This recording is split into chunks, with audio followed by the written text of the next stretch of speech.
kuna funisho jabanan le bago amano bon fle maliko na ni maliko kanga fuli bo bala jelen to sigorola o mana ke jien dugu duri la mini espagne ka france ka tripoli ka tunisie ka abidjan ka senegal ka fokata se on afa ba konnana am boss ke kanga kuna funi ma kono dungu danga fuli bo bala jelen to o sigorola baw on be ya awri kama wa me barake awri kama hani che aw yere o mana ke jien dugu la nga fuli bo bala jelen ni che aw yere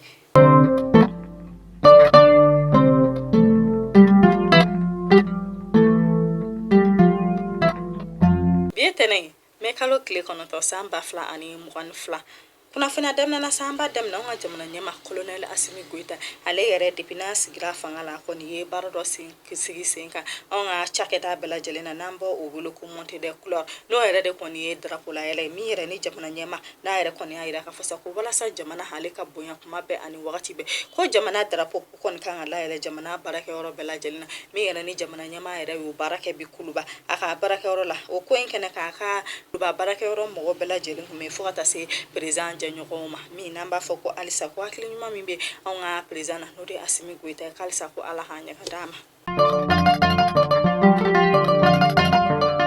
alisa nanturanga jamana nyama aleka kuna funyawla anga jamana nyama nali de colonel Assimi Goita ale kon kalekani ko aleka jamana kono de bela jelende me ka dususuma de jamana kono de bela jelema umana ke jien dugu la mi na nga jamana nyama nale yere kon ye jimbo dondi anga dum sendoma no ye misra ale yere kon be kita ko ka jamana dugu kono mi yere na yo bara la teme aha glasigide fe no de asa bajalo ture mi ni jamana nyama nale kon ya ida ka fasale ka deme kon be jamana kono de bela jeleni kuma be ani wakati be kona fonu ya ida ka fasa koni ye jamana nyama jibondo keme ni flana ni mi na kon be ka yala ka di jamana kono do ma jamana kono de mu yere koni mago bala ni wale ya nkele misra ka nyama ale kon wala ka kumata mi na kon ya ida ka fasa kale ka buya masigi ba onga jamana nyama mi akon be ka ni wale ya nyuma mi ta ka onga jamana segre ka alisa oluka deme hanuka jugono madondo kon be jamana nyama kuma be ani wakati be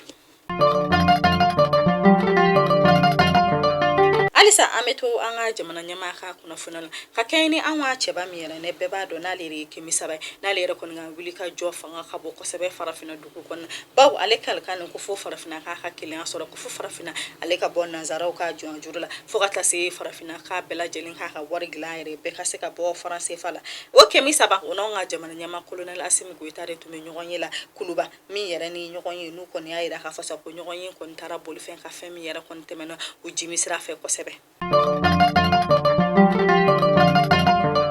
Ministry musigre no muso de ani doimba ya kunkan ko kanu de madam walije fune kulubali ale kon baraka bolo no blasme ke bolo no blasme mi nabe ka kan ni son waida baw haya yida ka fasa ko ba machi wali mo ko kon tarabi dugu doka no dugu yere kon be jene marala no dugu to keren la semaya no ba machi wali mo ko tarabi ukan kata muso bisaba ani fla kato uluta mi yere kuna fudia dile dunso madunso yere kon willa kato ka muso no fe dunso sele kenen ka sawiya yida ka fasa ko ba machi wali mo ko nunu kon bolaka muso nunu to kuna fondi ya ira ka fasa ko mo shira ko ni ma bone anina ko donso ni muso bisaba fly besera ka seki semeya dugu kono mi ni madam walije funa kulubali hale ko ni be ka ira ka fasa ko ubina fem bela jelinke wala sa muso ani den ulu be seka kisika tanga kala kololo toro matugamen bo be fem bela jelinke ni nyona wore kana ke anwa jamana kono tuguni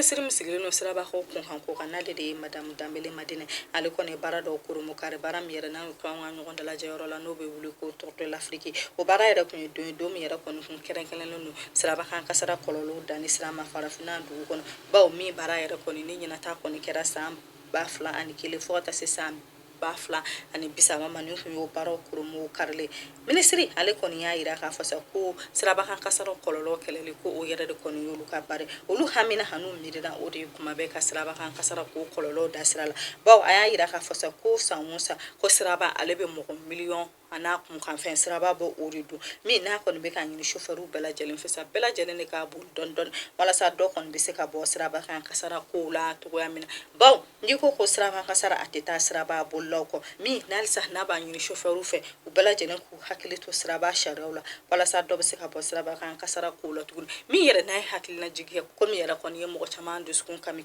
no yere de kon anga mobile mbe wolo ko kari fo kata se moto taxi ma ani amemi wolo ko kata ni holu ka kari nyogona mi yara kon kera ko chajugu bay ko sebe mi ni aya yira ka fo sa ko sraba kan kasara en koni shofaru wolo kon be se ka fen bala jene ke wala sa ko be se ka dasra la to gamina ay sa naturanga fin kuna fonona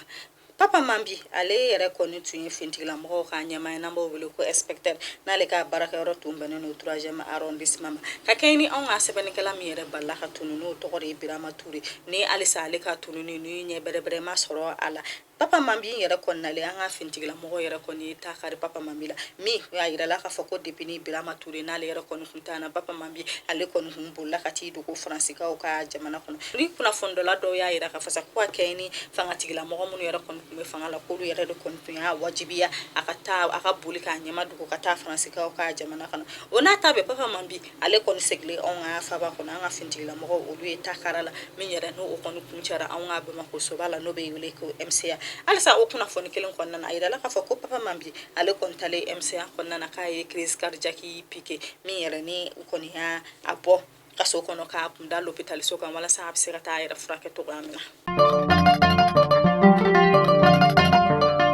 alisa me to anga kuna funi wala hakeni sede o nyangele mitakabi anga jamanaka awni kokum kama anga jamana nyama hulu koni fendo sigisenga no be wolo ko corridor nuni semdete mo go yera kon kelendo ku tigadi nyoma wokum senfa anga ministry mi koni sigle no sene kun kan ko kanale de moribo keta yale koni barado kuro mo kari kule malika o ka du kono mi nu yera kon tara anga mobli bisaba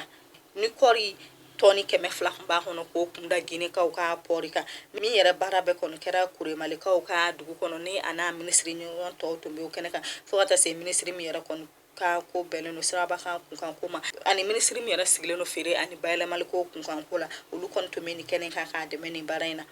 bisu jalo ale ye gineon ka pori nyamai mi nale koni ayira ka fasa koni bana mi yere koni je mi nale ayira ka fa koni je nyoga mi doni fle mali ani gine ni nyogon che ko ulu koni mena fembela jelen ka wala sani je nyoga en koni ka mesena wa ulu ni sonja lemba ro kona mi halu ulu yere bena so sigisinka so mi yere na on ha ko ru koni mena ta o kono kerenkelena ba ulu be fembela jelen ke sa wala sa gine ni mali angani je nyoga en foi kana do ani nyogon che ba ko gine ni mali yere de koni kili